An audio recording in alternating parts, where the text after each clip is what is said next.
اور آپ پہ کوئی حرف نہیں آنے دے گا. لیکن ہماری قیادت نے شاید دور اندیشی سے کام نہیں لیا اور وہ اٹکے رہے کہ جی ہم نہیں کر سکتے, یہ دوبارہ FEC بیٹھے گی, دوبارہ فیصلہ کرے گی, وہی کچھ کر سکتی, ہم نہیں کر سکتے. ساری رات گزرنے کے بعد صبح جب ہونے والی تھی تو انہوں نے کہا جی اچھا اگر نہیں مانتے تو ہم یہ کر کے دکھاتے ہیں آپ کو. ایک دن کے اندر 24 گھنٹوں کے اندر نقشہ تبدیل ہو گیا اور سارے کے سارے مالکان ان کے ساتھ مل گئے, انہیں بلایا اور ان کو مراعات دینے کی بات کی, یا انہیں کہا کہ جی ہم آپ کے ادارے بند کر دیں گے. لوگوں کو نکالنا شروع کر دیا. 12,000 اس لہر میں, اس کرونا کی اس لہر میں جو اسٹیبلشمنٹ کی جانب سے نکلی, جو ہم پہ اٹیک ہوئے, اس میں 12,000 لوگ ہمارے, میں کہتا ہوں شہید اس لیے ہو گئے کہ وہ رزق سے گئے, ان کے بچے رول گئے, وہ خود برباد ہو گئے, اور انہوں نے صحافت چھوڑ کر کوئی اور کام کرنا شروع کر دیا. اس لیے میں سمجھتا ہوں کہ یہ جو صحافت ہوگی تو صحافت کی آزادی کے لیے بات ہوگی نا. اب صحافت نہیں ہے, اب صحافت ہے ہی نہیں, محدود صحافت ہے کہ لوگ نوکریاں کر رہے ہیں. ہی سیڈ کے بارے میں یہ ہے کہ جو اسٹیبلشمنٹ کہے گی ہم نے ان کو فالو کرنا ہے اپنے الفاظ میں, اور اگر آپ کوئی خبر دے بھی دیتے ہیں مالکان نہیں لگاتے.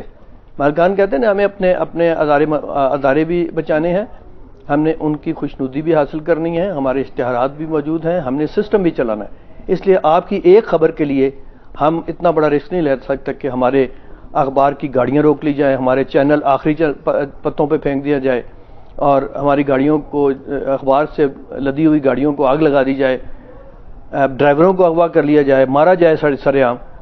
تو اس لیے یہ وہ ایک کلچر تبدیل, جرنلزم کا ایک کلچر تبدیل ہو گیا. تو اب یہ صورتحال ہے کہ اب ہمارے ملک میں 3 مئی جو آزادی صحافت کا دن منایا جاتا ہے, ہمارے نزدیک یہ ماتم کا دن ہے, جو پچھلے 3 سالوں سے نہیں, اس سے بھی پہلے آپ ضیاء الحق کے دور میں دیکھیں جو عذاب ہم پہ اترے, اور ایوب خان کے دور میں دیکھیں, اس کے بعد جب جبر آیا, آمریت کا دور آیا, تو ہم نے فیس کیا. لیکن یہ میرا ایمان ہے, یہ میرا عقیدہ ہے کہ یہ لوگ نہیں رہیں گے, ہم رہیں گے, ہم انشاءاللہ زندہ رہیں گے, اسی طرح لڑتے رہیں گے. ان کو شکست ہوگی, ہمیں شکست نہیں ہوگی. ہم کیونکہ ایک مشن پہ, ایک پیغمبرانہ پیشہ, پیغمبر کبھی ہار نہیں مانتے جتنی بھی تکلیفیں ہوں. یہ ہمارا پیغمبرانہ پیشہ ہے, ہم اس کو بچانے کے لیے ہر قسم کی صبر برداشت کریں گے, خود بھی مریں گے, اپنے بچوں کو بھی ماریں گے, لیکن ہم صحافت ہماری زندہ رہے گی, اور یہ لوگ نہیں رہیں گے. پہلے نہیں رہے, ایوب خان کے دور سے آنورڈ دیکھ لیں, یہ نہیں رہے. ہم ہیں ابھی بھی, چاہے ناصر زیدی کی شکل میں ہیں, چاہے حسین نقی کی صورت میں ہیں, چاہے کسی عام سے رپورٹر یا اخبار میں اس کی صورت میں موجود ہیں, موجود رہیں گے انشاءاللہ تعالی. ہمیں امید ہے کہ بڑے بڑے جبر ہم نے برداشت کیے اور نکلتے چلے گئے. ایک عقیدہ جو اندر سے ہم انفرادی طور پہ بھی ہر شخص جنگ لڑتا رہا, نہ صحیح کہیں آپ کی ہماری خبر, لیکن ہم جب کٹھے بیٹھتے تھے تو یہی کرتے آئے ہیں کہ ہم ان کے خلاف کیا کریں, ان کے راستے کیسے روکیں. انشاءاللہ راستہ روکیں گے اور بات یہی آئے گی کہ ہم زندہ رہیں گے. اللہ تعالیٰ نے ہمیں برکت دی, سچ کے لیے لڑتے رہیں گے. یہ جھوٹے لوگ ہیں, یہ جھوٹ کے لیے برباد ہوں گے اور اپنی موت مریں گے انشاءاللہ تعالیٰ. جی ناظرین, آپ نے سنا جس طرح جناب شکیل انجم یہ فرما رہے تھے کہ ہم ڈٹے ہوئے ہیں, کھڑے ہوئے ہیں, اور یہ دور سدا بہار نہیں رہے گا اور ہمارے مسائل کم ہوں گے. وہ جیسے میں نے گزشتہ دنوں اپنی ویڈیو میں یہ عرض کیا تھا, جناب آغا شورش کشمیری کو کوٹ کیا تھا شکیل انجم صاحب نے, ان کے 2 جملوں کو جس طرح ڈسکرائب کیا اور جس طرح ہمیں بتایا ہے کہ ایوب خان کے دور میں جب لوگ ان کے پاس آئے کہ آمریت کو نہ للکارا جائے, فسطائیت پہ انگلی نہ اٹھائی جائے, تو ان کا یہ کہنا تھا کہ ایوب خان کو کہہ دینا کہ اقتدار اور مصیبت یہ ہمیشہ نہیں رہتے, تمہارا اقتدار نہیں رہے گا, ہماری مصیبت نہیں رہے گی. شکیل انجم صاحب بھی یہی کہہ رہے تھے. اب سنیے اور دیکھیے جناب پروفیسر سعید چودھری کو, جو فریڈم نیٹ ورک کے اسلام آباد کے لیے, AJ کے لیے اور GB کے لیے نمائندے ہیں اسلام آباد میں, وہ کیا کہتے ہیں اس رپورٹ کے بارے میں جو صحافیوں کی حالت زار کے بارے میں مرتب کی گئی ہے. آئیے انہی کی زبانی سنتے ہیں.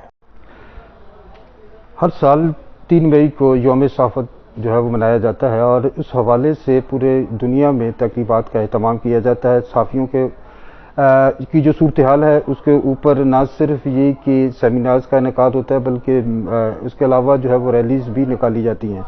اس دن کو منانے کا مقصد یہ کہ پوری دنیا میں صحافیوں کی جو صورتحال ہے اس کے اوپر یہ دیکھنا ہے کہ اس وقت صحافت کس جگہ پہ کھڑی ہے. اور پاکستان میں بھی ہر سال 3 مئی کو یوم آزادی صحافت منایا جاتا ہے.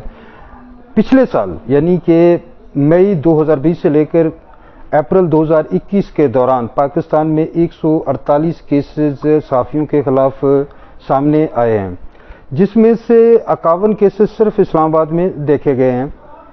اور یہ جو صورتحال اس وقت پاکستان میں اسلام آباد کی ہے، یہ سب سے خطرناک ایریا ڈکلیئر ہوا ہے. اور اس کی بنیادی وجہ یہ ہے کہ یہاں پر جو لا انفورسمنٹ ایجنسیز ہیں وہ بھی پاکستان میں صحافیوں کے خلاف مقدمات جو ہے وہ اندراج ان کا کراتی ہے. اگر اوورآل فگر دیکھا جائے تو جو 34% یہاں پر کیسز ہوئے ہیں ٹوٹل، اور اس کے بعد جو ہے وہ 26% سندھ میں، پنجاب میں 20%، اور اس کے بعد نمبر خیبر پختونخوا کا آتا ہے، یہاں پر 9% کیسز رپورٹ ہوئے ہیں.